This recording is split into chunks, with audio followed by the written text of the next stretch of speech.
ഇന്ത്യയിലെ അടിസ്ഥാന വർഗത്തിന് പ്രതീക്ഷയായി കമ്മ്യൂണിസ്റ്റ് പ്രസ്ഥാനങ്ങൾ രൂപം കൊണ്ടപ്പോൾ വിപ്ലവ സ്വപ്നങ്ങൾക്ക് കൂടുതൽ ചുവപ്പണിയിച്ചുകൊണ്ട് വങ്കനാട്ടിൽ ഉദിച്ച രക്തനക്ഷത്രമായിരുന്നു ജ്യോതി ബസു. 1914 ജൂലൈ 8-ന് അവിഭജിത ബംഗാളിലെ ധാക്ക ജില്ലയിലെ ബറാദി ഗ്രാമത്തിലാണ് ജ്യോതീന്ദ്ര ബസു എന്ന ജ്യോതി ബസുവിന്റെ ജനനം. കൽക്കട്ടയിലെ സെന്റ് സേവിയേഴ്സ് ഹൈസ്കൂളിലും പ്രസിഡൻസി കോളേജിലും വിദ്യാഭ്യാസത്തിനു ശേഷം നിയമം പഠിക്കാൻ ബ്രിട്ടനിലേക്ക് പോയി. അവിടെ വെച്ച് ബ്രിട്ടീഷ് കമ്മ്യൂണിസ്റ്റ് പാർട്ടിയുമായി ബന്ധപ്പെട്ടതോടെ ബസുവിന്റെ രാഷ്ട്രീയ ജീവിതത്തിന് തുടക്കമായി. 1940-ൽ ഇന്ത്യയിലേക്ക് മടങ്ങിവന്ന ജ്യോതി ബസു ഇന്ത്യൻ കമ്മ്യൂണിസ്റ്റ് പാർട്ടിയിൽ സജീവ അംഗമായി. 1944ഓടെ തൊഴിലാളി സംഘടനാ രംഗത്ത് സജീവമായി. റെയിൽ തൊഴിലാളി യൂണിയനുകളുടെ ജനറൽ സെക്രട്ടറിയായാണ് ജ്യോതി ബസു നേതൃരംഗത്തേക്ക് വരുന്നത്. 1946-ൽ ജ്യോതി ബസു ബംഗാൾ നിയമസഭാംഗമായി തെരഞ്ഞെടുക്കപ്പെട്ടു.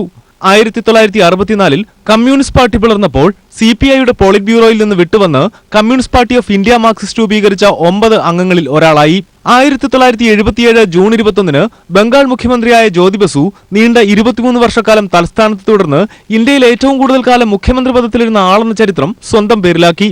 1996-ൽ ജ്യോതി ബസുവിന്റെ പേര് ഇന്ത്യയുടെ പ്രധാനമന്ത്രി സ്ഥാനത്തേക്ക് ഐക്യമുന്നണി നിർദ്ദേശിച്ചെങ്കിലും CPIM പോളിറ്റ് ബ്യൂറോ ബസു പ്രധാനമന്ത്രി സ്ഥാനം ഏറ്റെടുക്കേണ്ടതില്ലെന്ന് തീരുമാനിച്ചു.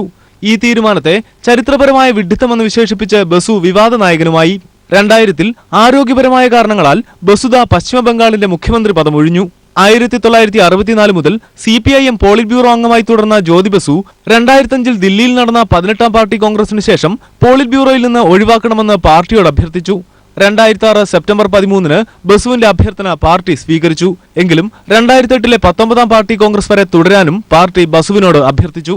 പോളിറ്റ് ബ്യൂറോയിൽ നിന്ന് ഒഴിവായെങ്കിലും പ്രത്യേക ക്ഷണിതാവായും പാർട്ടി കേന്ദ്ര കമ്മിറ്റി അംഗമായും ജ്യോതി ബസു തുടർന്നു. 2010 ജനുവരി 1-നാണ് കടുത്ത ശ്വാസതടസ്സത്തെയും ന്യൂമോണിയ ബാധയും തുടർന്ന് ജ്യോതി ബസുവിനെ കൊൽക്കത്തയിലെ ഒരു സ്വകാര്യ ആശുപത്രിയിൽ പ്രവേശിപ്പിച്ചത്.